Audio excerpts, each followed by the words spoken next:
আপনার কি মনে হয় আমি কি করছি? আপনি বলবেন আমি প্রদীপ জ্বালাচ্ছি, সঠিক। কিন্তু প্রশ্ন হচ্ছে যে আমি কি আপনাকে বলেছি যে একে প্রদীপ বলা হয়? না। এই প্রদীপ কি নিজেই নিজের পরিচয় আপনাকে দিয়েছে? না। তাহলে আপনি কি করে জানলেন যে একে প্রদীপ বলা হয়? উত্তর হচ্ছে প্রকাশ। যে স্বয়ং জ্বলে অন্ধকারের মধ্যে সংসারকে পথ দেখায়, সেটাই প্রদীপ। যা নিরাশার মাঝে আশার আলো প্রদর্শন করে, সেটাই প্রদীপ। অপর দিকে আছে সাপ, যাকে না দেখেও তার ফনার আওয়াজ শুনেই লোকে ভয় পেয়ে যায়। তার মানে ব্যক্তির পরিচয় তার কর্মের দ্বারা পাওয়া যায়।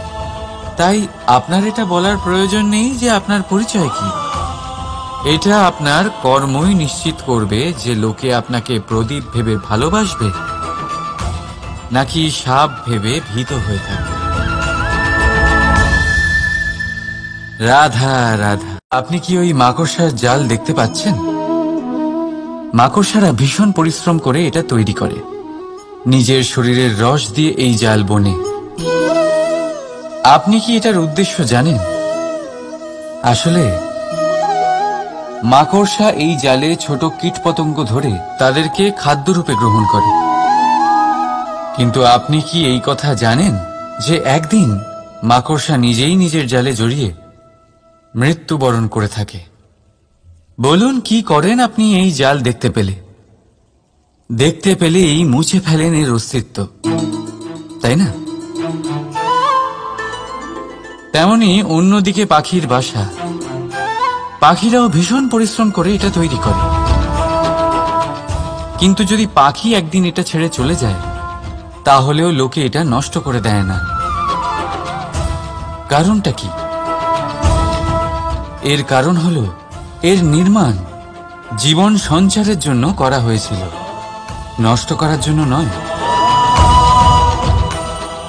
তাই মনে রাখবেন, জীবনে আপনার পরিশ্রম যতই বেশি হোক না কেন, যদি আপনার লক্ষ্য শুভ না হয়, তাহলে আপনারও বিনাশ নিশ্চিত। তাই সৃজন করতেই থাকুন আর মুগ্ধ হয়ে বলুন রাধা রাধা। সময় কত বিচিত্র হয়। সময় আমাদের পক্ষে থাকলে আমরা নিজেদের রাজা মনে করে নিই, আর সেই সময় যদি বিপক্ষে চলে যায়, তাহলে নিঃস্ব হতে সময় লাগে না। তাই মানুষের একটা অভ্যেস আছে, খারাপ সময়ের জন্য কিছু সঞ্চয় করা। আত্মীয়, বন্ধু খারাপ সময় পাশ থেকে সরে যায়। যশ, মান প্রতিকূল সময় চিরস্থায়ী হয় না। তাই মানুষ মনে করে অর্থ সঞ্চয় করাই শ্রেয়। অর্থের কোনো হৃদয় নেই যা সময়ের সাথে পরিবর্তিত হবে। সংসার বলে সর্বদা অর্থ সঞ্চয় করতে থাকুন। খারাপ সময় অবশ্যই কাজে লাগবে, কিন্তু আমি বলবো শুভ কর্ম করতে থাকুন, আনন্দে থাকুন, নিজের ওপর আর ঈশ্বরের ওপরে বিশ্বাস রাখুন। খারাপ সময় কখনো আসবেই না। রাধা রাধা। প্রকৃতি মানুষকে এক বিশেষ শক্তি দিয়েছে, অন্য জীবের থেকে বেশি শক্তি দিয়েছে। স্মরণ শক্তি। এই শক্তি মানুষকে অন্য জীবের থেকে ভিন্ন করে, ইতিহাস রচনা করার প্রেরণা দেয়, জ্ঞানকে বংশানুক্রমে এগিয়েও নিয়ে যায়। আর যারা ভুলে যান, অধিকাংশ সময় তারা উপহাস আর দয়ার পাত্র হয়ে যান। কিন্তু এটাই কি প্রকৃত রূপে সত্য? না। এই স্মরণ শক্তি মানুষের বিকাশের সব থেকে বড় বাধা হয়ে দাঁড়ায়, তার মনকে দূষিত করে দেয়। খারাপ অভিজ্ঞতা, কারোর করা বিশ্বাসঘাতকতা, কারোর কটাক্ষ বেশিরভাগ মানুষই ভুলতে পারেন না, আর তারপর প্রতিশোধ নিতে উদ্যত হন। প্রথমে সময় নষ্ট করেন প্রতিশোধের প্রস্তুতিতে, আর তারপর সময় নষ্ট করেন প্রতিশোধ নেওয়ার সুযোগ খুঁজতে।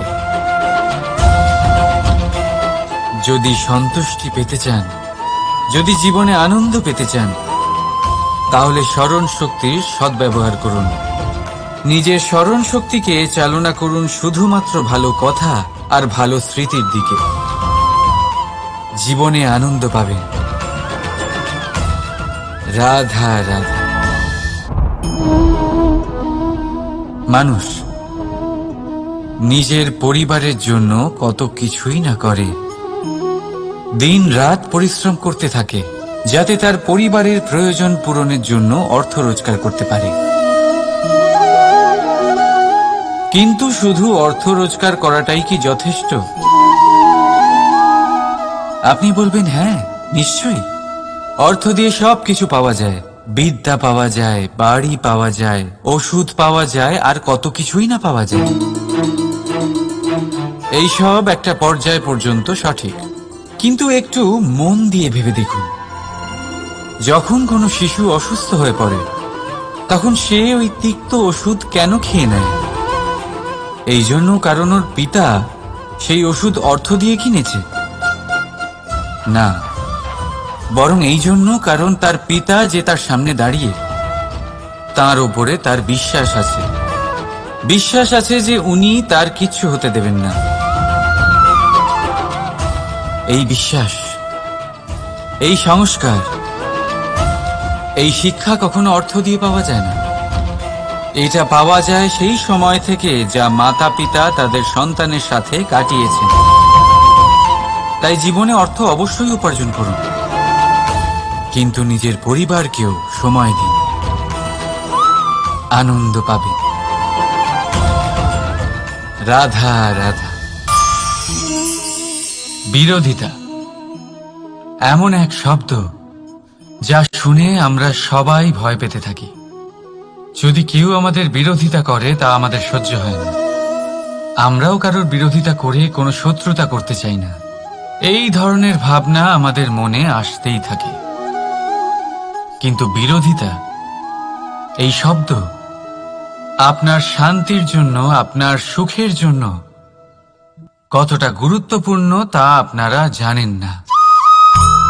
তাই যদি কাল এসে কেউ আপনার বিরোধিতা করে, তখন সবার আগে নিজেকে যাচাই করুন।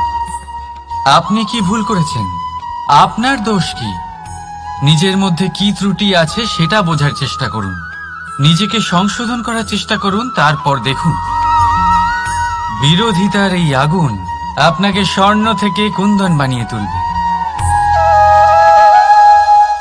বলা হয় এই সংসারে খারাপ বেড়েই চলেছে, কিন্তু তার কারণ এ নয় যে খারাপ মানুষ বেড়ে চলেছে। তার কারণ হলো যে ভালো মানুষ, যাদের ভালো চিন্তা, ভালো বিচারধারা আছে, তারা খারাপের বিরোধিতা করতে পারে না।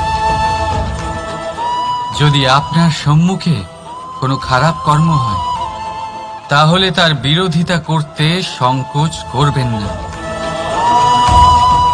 কারণ বিরোধিতার এই আগুন মন্দকে পিছুপা হতে অবশ্যই বাধ্য করে।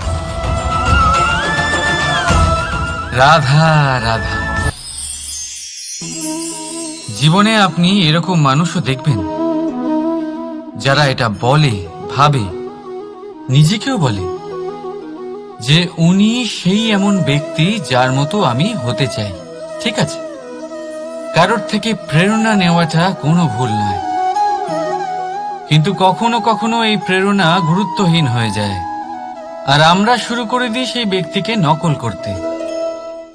এখানেই থেমে যায় আমাদের উন্নতি। এবারে দেখুন, সংসারে শত কোটি রঙের ফুল আছে, কিন্তু তারা কখনো একে অপরকে নকল করে না। নকল করে না তাদের রং, নকল করে না তাদের সুগন্ধ। তাহলে আমরা করি কেন? প্রতিটা ব্যক্তির মধ্যে কোনো না কোনো প্রতিভা অবশ্যই থাকে, যা ফুটিয়ে তোলার সঠিক সময়ও আমাদের কাছে থাকে, কিন্তু সেই মানুষ সেই প্রতিভা নির্মাণ করার পরিবর্তে সময় নষ্ট করে অন্য কারোর মতো হওয়ার জন্য, কাউকে নকল করার জন্য। এটা করবেন না। সময়কে ব্যবহার করুন নিজের অস্তিত্ব নির্মাণ করার জন্য। কারণ কারোর ছায়া হওয়ার থেকে ভালো আপনি কারোর জন্য প্রেরণা হয়ে উঠুন। রাধা রাধা। আমরা সকলে পাথুরে রাস্তা এড়িয়ে চলি, কারণ এই পথের পাথর আমাদের যাত্রা আরো কঠিন করে তোলে, আমাদের পা আহত করে দেয়। কিন্তু একটা গুরুত্বপূর্ণ কথা আমরা ভুলেই যাই, এই কঠিন পথই না শুধু আমাদেরকে নিজেদের দুর্বলতার সাথে পরিচয় করায়, বরং আমাদের শক্ত হওয়ার প্রেরণাও দিতে থাকে। সময়ের সাথে ঠিক এমনটাই হতে থাকে। সবাই ভালো সময়ের অপেক্ষা করতে থাকেন, ভালো সময়ের জন্য পরিশ্রম করেন, তার জন্যই চিন্তা করেন, কিন্তু ভুলে যান যে ভালো সময় বহুবার আমাদের বিবেক নষ্ট করে দেয়। সেখানেই খারাপ সময় আমাদের বুদ্ধিকে সঠিক পথে চালিত করে। রাধা রাধা। ঘোড়াকে যতই প্রশিক্ষণ প্রদান করুন, তার মুখে লাগাম তো পরাতেই হবে। একজন ভালো চালক সেই ঘোড়ার লাগাম মাঝে মাঝে টেনে ধরে, তাকে সঠিক পথে চালিত করতে, যাতে সেই ঘোড়া দিগ্ভ্রান্ত না হয়। এবার একটু ভাবুন, ঠিক এরকমই হয় আমাদের মন। যদি এটা বিবেকের লাগাম দিয়ে মাঝে মাঝে আমরা টেনে না ধরি, তাহলে আমাদের এই মন দিগ্ভ্রান্ত হতে পারে। আর যদি আপনি আপনার লক্ষ্যে পৌঁছতে চান, তখন মনের এই লাগাম মাঝে মাঝে আপনাকে অবশ্যই টেনে ধরতে হবে, কারণ বিবেকের এই পথ প্রদর্শনই আপনাকে ভালোভাবে আপনার লক্ষ্যে পৌঁছে দেবে। মনে রাখবেন, আর আমার সাথে ভালোবেসে বলবেন, রাধা রাধা। আপনি কখনো জাঁতাকল দেখেছেন? তাতে গম পেশা হয়। গমকে এমন ভাবে পেশা হয় যাতে আমরা তা খেতে পারি, জীবিত থাকতে পারি। আর যদি আপনি মন দিয়ে দেখেন, তাহলে কলের নিচের অংশ কখনো ঘোরে না, শুধুমাত্র উপরের অংশই ঘোরে। আর তবেই তা গম পিষতে পারে, আর তবেই রুটি তৈরি হতে পারে। কিন্তু ভেবে দেখুন, যদি কলের দুটো অংশই ঘুরতে থাকে, তাহলে কি হবে? তা গম পেশার বদলে একে অপরকে পিষে নিজেদের অস্তিত্ব শেষ করে দেবে। তাই জীবনে কোনো কাজ যখন মন আর মস্তিষ্ক মিশিয়ে করা হয়, তখনই তা সম্পন্ন হয়। কিন্তু যখন বিষয় হলো ভক্তির, তখন মস্তিষ্কের যুক্তির মৌন থাকা প্রয়োজন। আর যখন বিষয় হলো কর্ম আর ন্যায়ের, তখন মনের আবেগের মৌন থাকা প্রয়োজন। তাই মন আর মস্তিষ্কের এই সম্মিলনে সতর্ক থাকবেন। একসাথে অবশ্যই চলবে, কিন্তু একে অপরের বাধা যেন না হয়ে দাঁড়ায়। রাধা রাধা।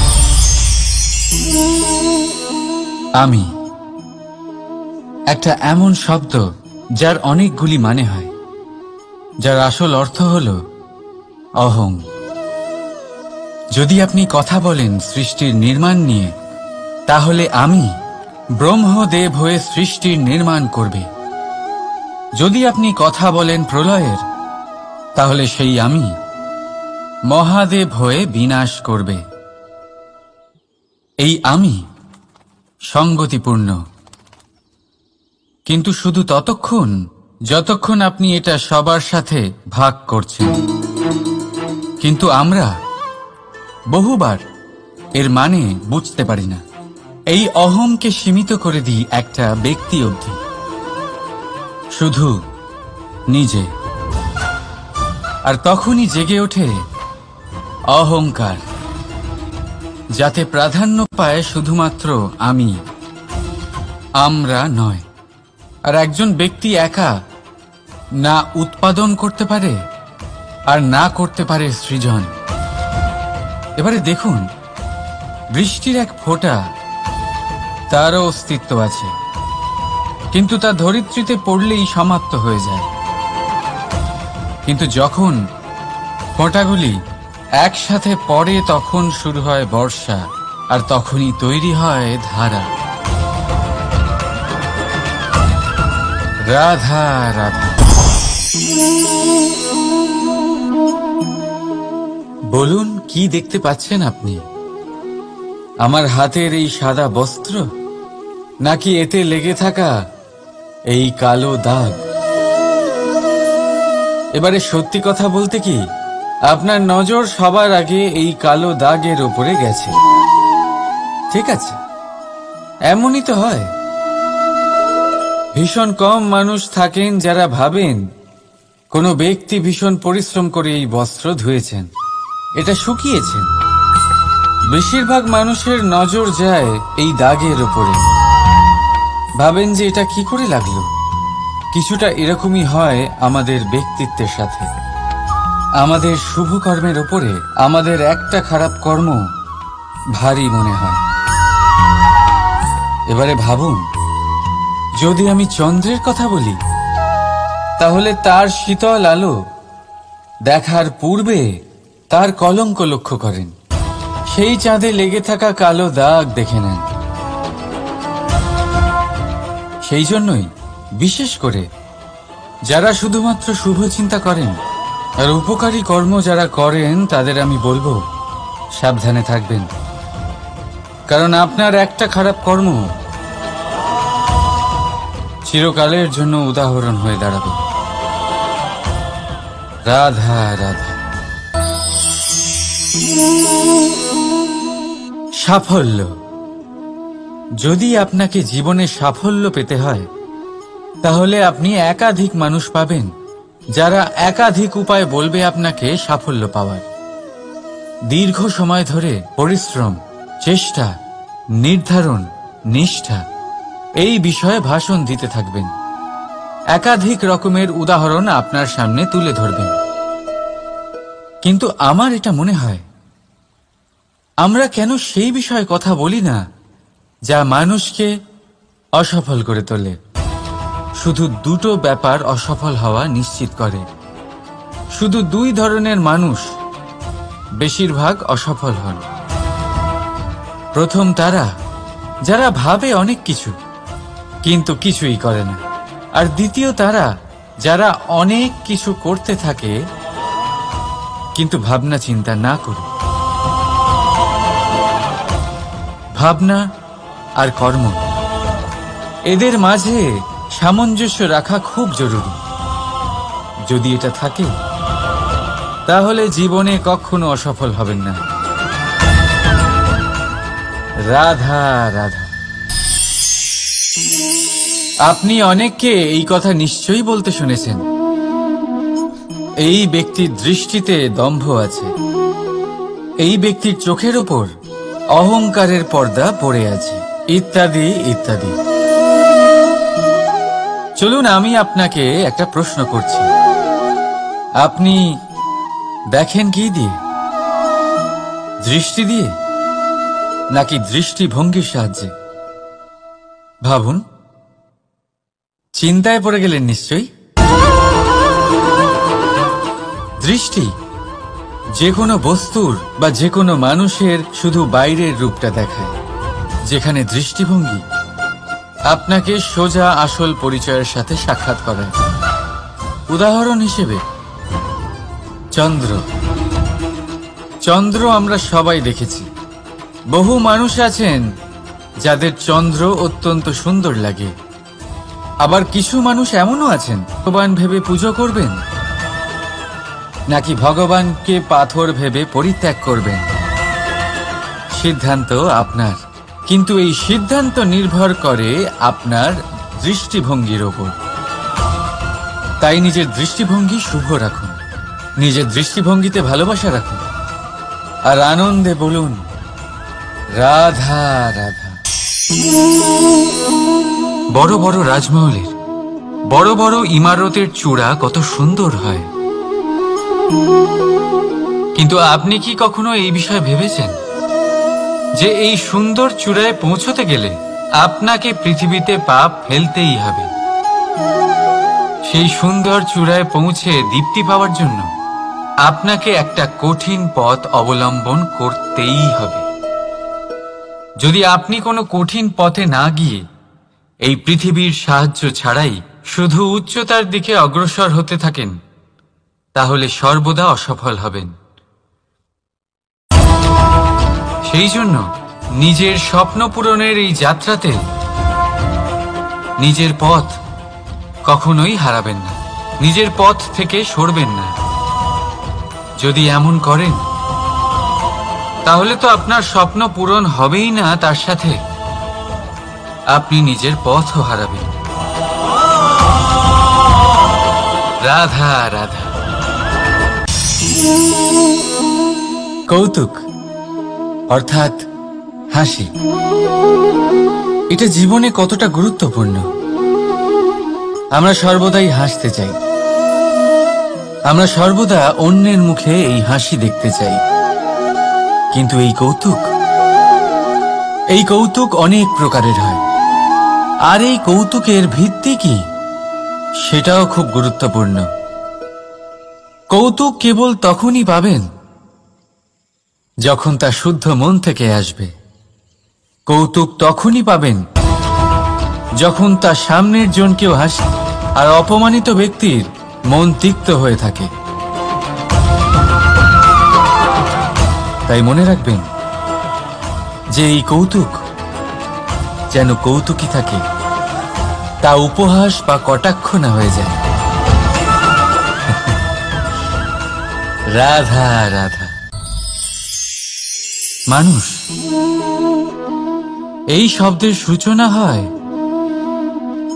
মন থেকে, আর সেই জন্যই হয়তো আমাদের এই মন এতটা গুরুত্বপূর্ণ। এবারে দেখুন না, আমাদের মনই সবকিছু চালনা করে। মনই সেই যে কল্পনা করে, মনই সেই যা কল্পনাকে বাস্তবে পরিণত করার জন্য পরিশ্রম করতে আমাদের প্রেরণা যোগায়। মনই সেই যা লোভের জালে জড়িয়ে পড়ে। মনই সেই যা অভিমানের পর্দা দিয়ে ঢেকে যায়। আর এই মনই সেই যা আপনাকে বিনাশের দিকে টেনে নিয়ে যেতে পারে। কিন্তু যদি তা পরোপকার করার ইন্ধন পায়, তাহলে এমন কোনো মহান কাজ নেই যা আপনি করতে পারবেন না। কিন্তু এই মন কি? এটা বোঝানো যায় দুটো শব্দের মাধ্যমে, দুটো সহজ শব্দ। প্রথম, একজন কুশল সেবক। দ্বিতীয়, একজন সংকটপ্রবণ মালিক।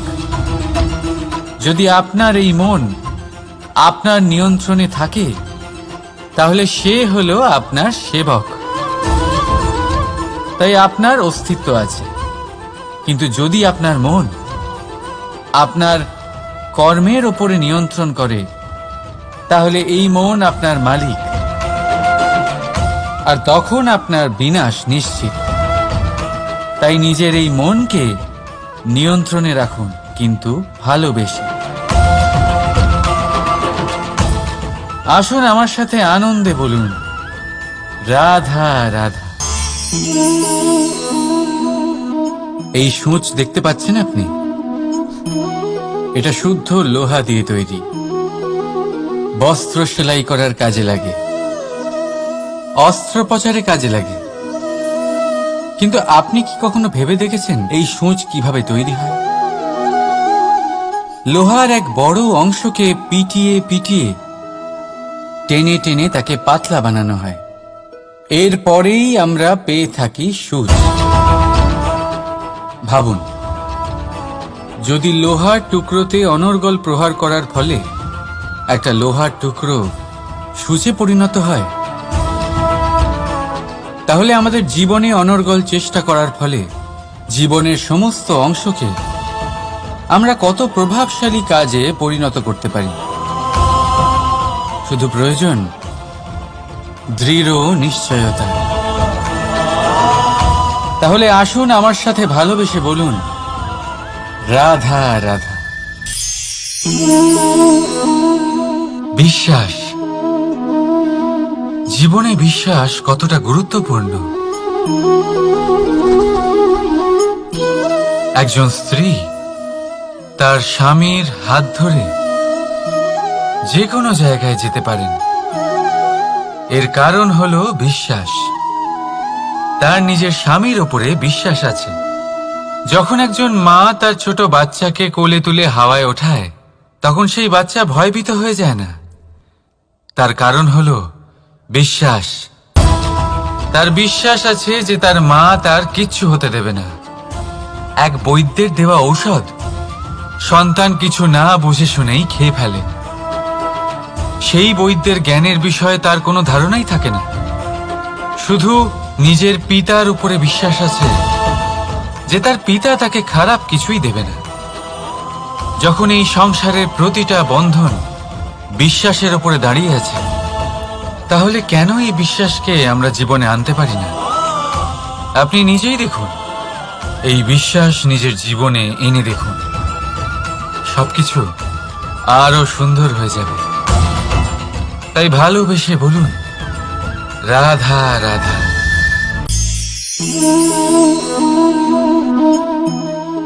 অহংকার, এই শব্দটা সবাই শুনেছেন। বহু মানুষকে আপনি এটা বলতে শুনেছেন যে ওই ব্যক্তির অহংকার আছে, ওই মানুষটির ক্ষমতার অহংকার আছে, ওই ব্যক্তির নিজের রূপ নিয়ে অহংকার আছে, ওই ব্যক্তির নিজের অর্থের অহংকার আছে, ইত্যাদি ইত্যাদি। কিন্তু এই অহংকার, এর অস্তিত্ব হয় কি করে? এবারে একবার এই হাতটা দেখুন। যদি এই হাতের 5 আঙ্গুল উঠে দাঁড়ায়, আশীর্বাদ। আর যদি এই হাতের 5টা আঙ্গুল একসাথে মুঠো হয়ে যায়, শক্তি। সংকটের বিরুদ্ধে ঢাল। কিন্তু এই একটা আঙ্গুল সংকটের কারণ হয়ে দাঁড়াতে পারে। এই একটা আঙ্গুল শত্রুকে আহ্বান জানায়। এবার অহংকার বলে এই শব্দটাই দেখে নিন। আমাদের থেকে আলাদা হয়ে গেলে হয় অহং। অহং অর্থাৎ ব্যক্তির মনে হয় যে সে আপনদের থেকে, নিজের বন্ধুদের এবং সঙ্গীদের থেকে, নিজের পরিবারের থেকে অনেক উপরে, অনেক শ্রেষ্ঠতর সে। কিন্তু মনে রাখবেন, এই অহংকার কোনো ব্যক্তির অস্তিত্বের বিনাশের প্রথম ধাপ। তাই ঝেড়ে ফেলে দিন এই অহংকারকে, আর বিশ্বাস করুন আমাদের ওপর, কারণ তখনই আপনি শান্তি পাবেন। আর সেই শান্তির সাথে বলে উঠবেন, রাধা রাধা।